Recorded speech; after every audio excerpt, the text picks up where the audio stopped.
ఎందుకంటే 46 సంవత్సరాల బీజేపీ చరిత్రలో ఒక్కరు కూడా ఈ దేశ అధ్యక్షురాలుగా మహిళలను ఒక్కనాడు కూడా పెట్టినటువంటి దాఖలాలు లేవు.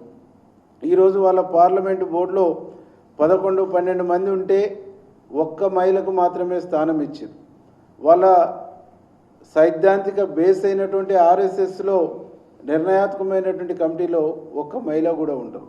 కానీ మహిళల పట్ల గౌరవం లేని, మహిళలను నాయకత్వ స్థానంలోకి తీసుకురావాలనే కమిట్మెంట్ లేని, మహిళలను సమున్నతమైన స్థానంలో కూర్చోబెట్టాలనేటువంటి కమిట్మెంట్ లేని పార్టీ ఈ దేశంలో బీజేపీ పార్టీనే అనేటువంటిది ఈ సందర్భంగా స్పష్టం చేస్తూ, మన ధర్మశాస్త్రాన్ని మను చెప్పినటువంటి సిద్ధాంతాన్ని నమ్మినటువంటి బీజేపీ పార్టీ మహిళల్ని ఒంటింటి కుందేలుగానే చూస్తారు తప్ప వాళ్లకు రాజకీయాల్లో అవకాశం ఇయ్యరు అనేటువంటిది ఈ దేశ ప్రజలకు అర్థమైంది. ఈ దేశ ప్రజలు